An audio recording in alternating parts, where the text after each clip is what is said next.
Grazie di essere qui. Thank you. Samsai, tuoi per 21 minuti.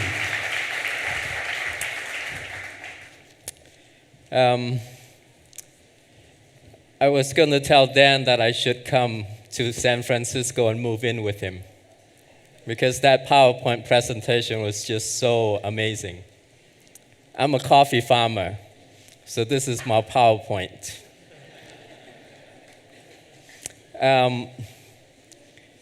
Before we start, I just wanted to see how many of you would understand my English.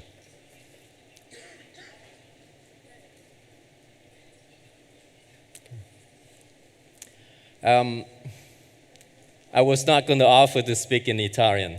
Even like Dan's Italian, I won't be able to do it. I would love to learn it because it's a romantic language, right? Anyway, before I start to talk about why I do what I do, I think it's important that I share the foundation of where that love comes from and where that conviction comes from. That's what's kept me going for 4 years, regardless of how the challenges are. So, first of all, it's very important that I need to thank God for giving me a family, my mom and dad, who lived their life, showing me by who they are that they love other people, and also they speak up for injustice. And as you grow up, you really don't think too much of it. And about 8 years ago, I started to study the Bible. I started to study who Jesus is. And from there, I learned more about justice, and I learned more about love. And that's where the foundation of what I do comes from, is motivated by the fact that I need to love my neighbor as myself. And about 4 years ago, we started a farm in Laos. It's an integrated organic farm to grow coffee. And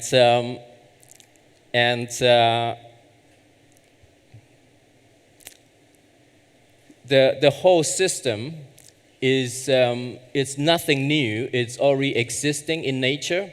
It's basically using what is available, using nitrogen-fixing legume, which fixes nitrogen from the atmosphere, using the nodules in the root system of the trees to allow other plants to use the nitrates. We also integrate animals so that we use the manure and then feed that to earthworms. And then earthworm would produce the casting, and then with that we feed that to the coffee trees. At the farm, we also teach our farmer how to produce organic fertilizers and pesticides using locally available materials. For pesticides, we use some things like garlic, chili peppers, lemongrass, neem tree, the leaves of the neem trees, and so the juice of earthworms. So it's all mixed together and fermented, and we spray. So our farmers are spraying pesticides without covers, without protections, and they're liking it. So our farmers are mostly your grade 1 or grade 2 educations. So a lot of time we can't sit our farmers in a group and teach by books. It's really about on-the-job training.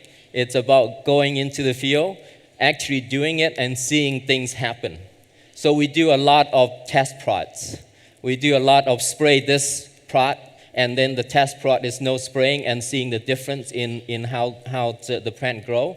And by doing that, our farmers see the difference and they buy into the system and they embrace it, they use it. The farm basically is multiple models stacked together. If you understand development work, a lot of time people will tell you that if you invest in women, your success rate will be much higher. And that's true most of the time. Moms will get up at 4:30, 5 o'clock to make sure that her kids are fed. So they are the go-getter. But I believe that the social fabric of a society needs to be built on a strong family. The institute of the family is very important. So we invite the whole family to the farm. The husband and wife work together and learn and grow together so that both the husband and wife would become successful together, not just the wife become successful.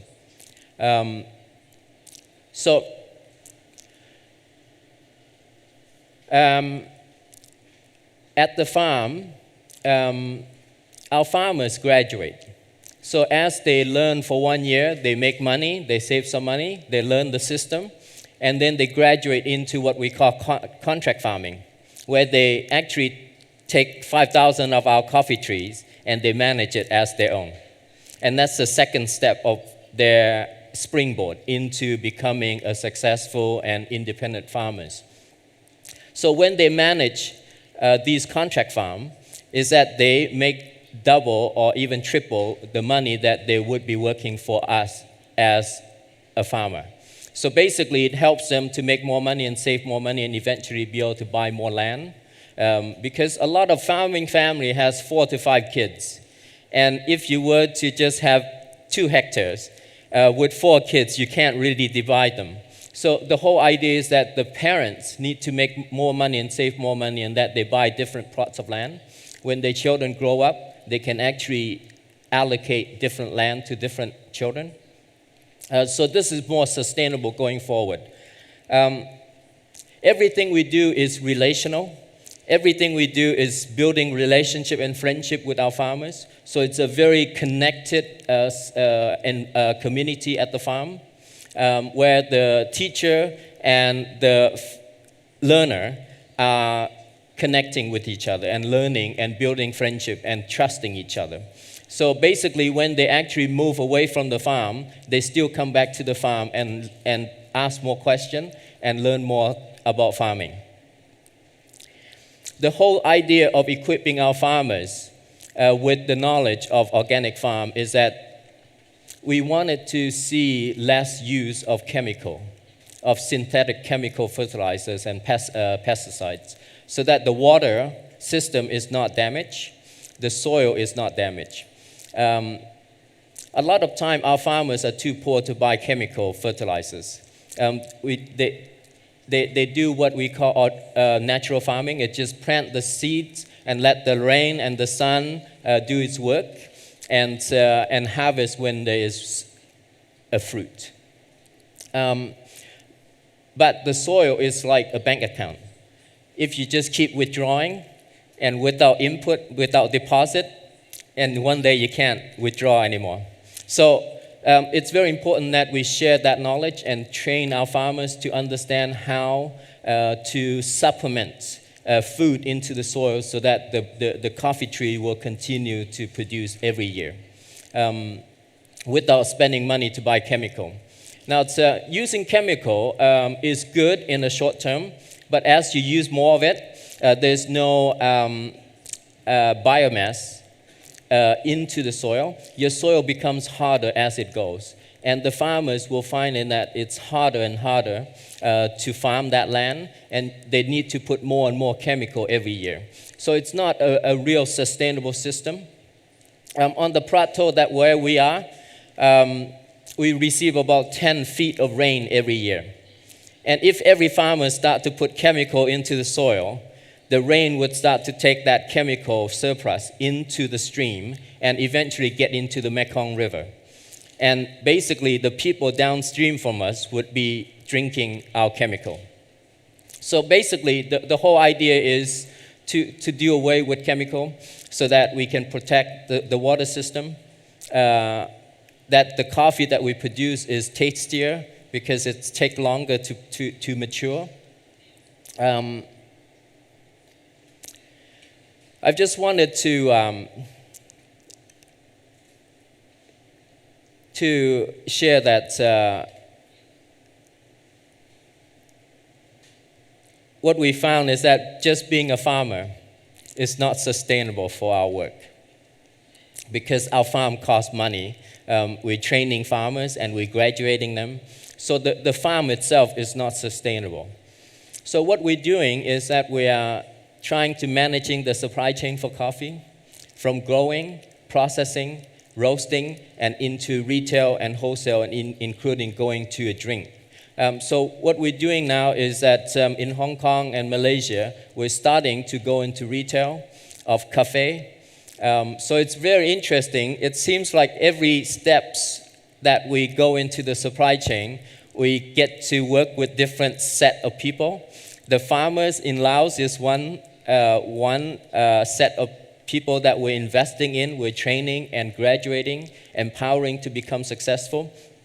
And as we get into the roasting business, we're working with a different segment of people in Hong Kong that are from the Philippines, from Nepal, from South Africa, locally from Hong Kong. And it's really interesting. We call our factory a United Nation because we have about 4 different nationalities in our little workshop.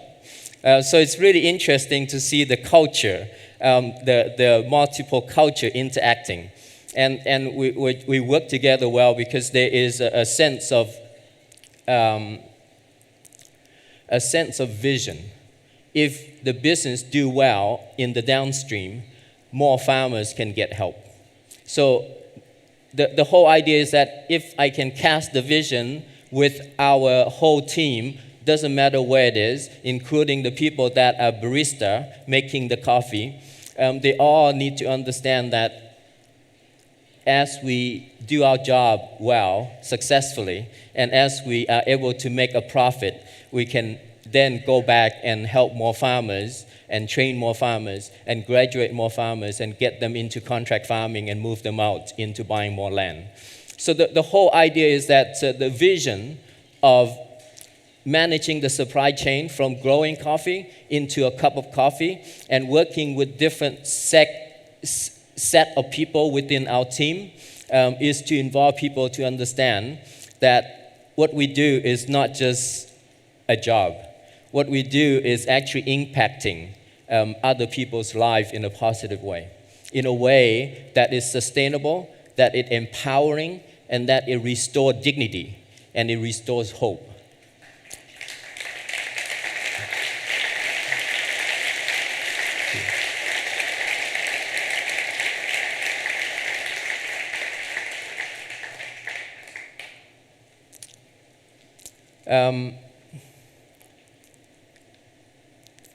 Why I get involved with this work is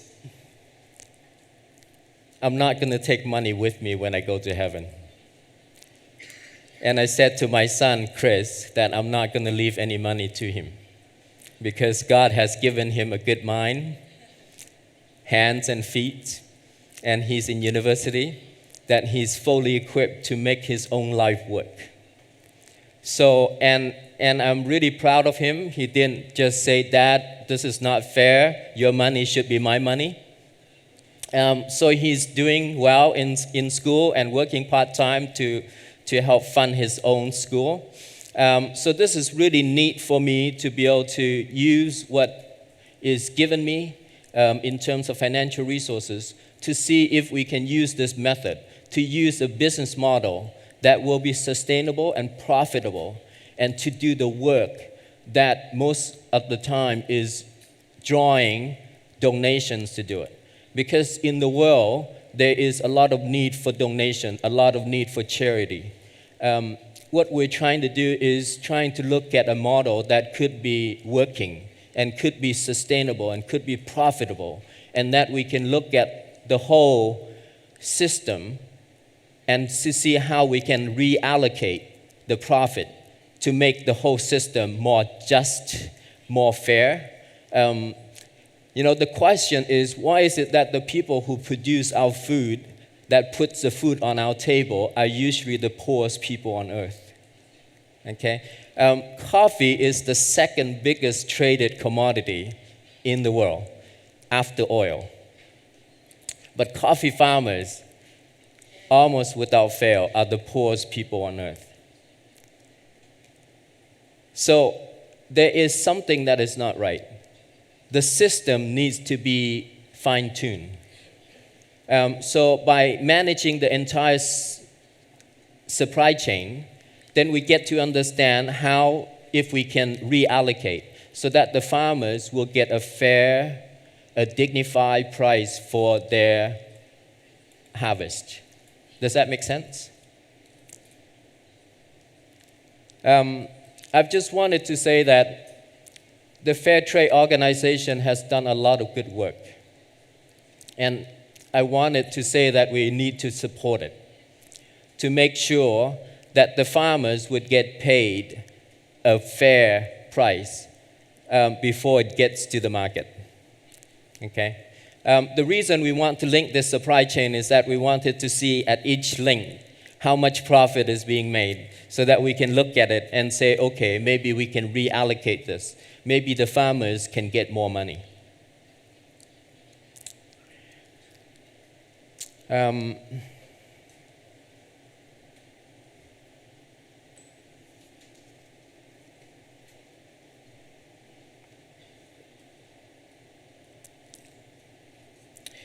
I've just wanted to share